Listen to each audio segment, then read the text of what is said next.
The Ghibli White House meme debate is an early example of how humans will use AI to do horrible things. In this instance, it was used to desecrate the life's work of Miyazaki, and we are memeing the collapse of society in real time. Miyazaki, Studio Ghibli's mastermind, saw this, and back in 2016, he saw an AI generate some creepy blob monster and called it, quote, an insult to life itself, which, to be fair, it is if you watch it. It's freaking disturbing.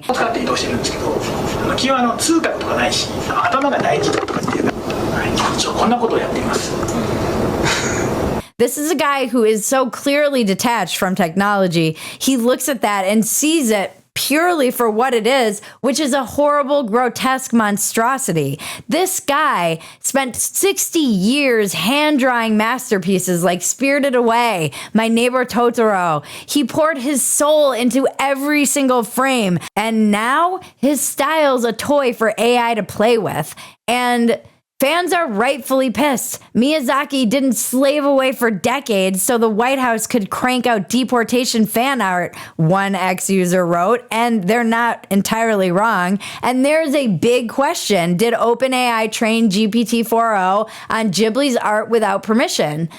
No one's saying yet, but obviously it seems like they did, and if they did, this is a copyright gray zone. And even worse, it feels like artistic theft. Ghibli's art is all about struggle and beauty, and now it's just been turned into like some political jab. Someone on X said, Ghibli's art is like a precious resource, the way that it makes you feel, and we've extracted 99% of that feeling in the first day. Mike Solana from Pirate Wire summed it up perfectly. This specific aesthetic is innately endearing. You can't make me want to see a Ghibli character in pain. This is a new form of bad art. What Mike is saying is so true. He's writing a longer piece about it for Pirate Wire, so please keep an eye out for that. I thought what his whole take on this thread was brilliant. And then I think about how funny it is that somewhere someone made this meme and ChatGPT was telling them, this is a great idea. This is a very brilliant use of this format, because that's all it does. It's literally programmed to flatter us into our own demise. Wow, it is like we are best friends. Best friends. Whoa. Let's cut to the chase. I will suck your dick. And underneath that meme is a policy on deportation. And this didn't lead to some huge discussion about those policies. It led to outrage about the image, which proves a long-standing theory of mine. Awareness is bullshit and leads to nothing. Everyone could have talked about the policy, but instead they talked about the image, including us, because we don't know shit about policies and we're constantly running from our shadows. You guys, the culture wars are nuts right now. We're beyond simply identifying that. It's the end of something that we all consider normal and the beginning of something else.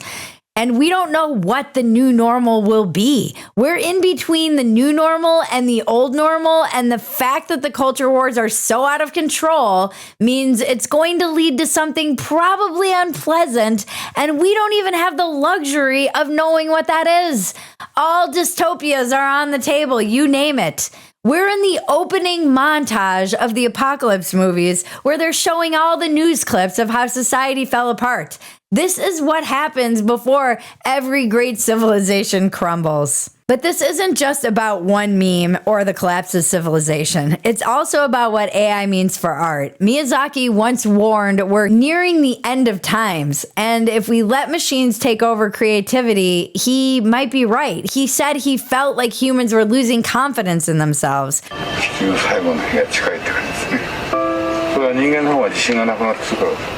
Maybe it's time to rewatch Princess Mononoke and remember what real art feels like. Although, I don't even know if I'll feel the same way about it, because now that the memes have gone everywhere, the original medium has been changed. This is the chaos we're living in! And this stupid White House meme is an encapsulation of everything that's happening. It's the tribalism, power, tech, art, all smashing together in this moment. It's the memeing of our lives.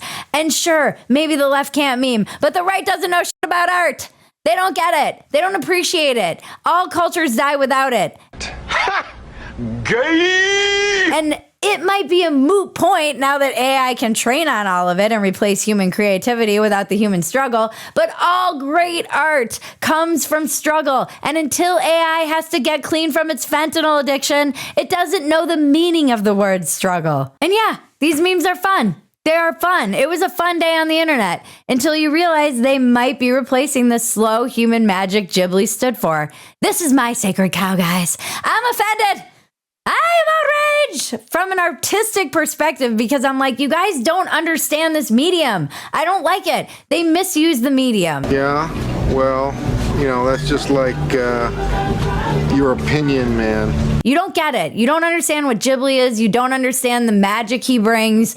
And it would have been funnier if they had been deporting Totoro, for example, or a funny Vance and Trump meme. They could have, why this image? It seems like a missed opportunity to do something fun and funny and smart. And then my counterpoint brain kicks in, and I wonder, did they miss the point, though? Was the opportunity missed? They got liberals on the other side of an 80-20 issue. Now they're forcing them to defend fentanyl dealers. They moved the conversation from the Signal chat, which we covered last week, and the fact that they're still bombing brown people just like Obama did, to a meme. And I'm not going to lie, I want this image on a t-shirt. I'm part of the problem. I never claimed I wasn't crass.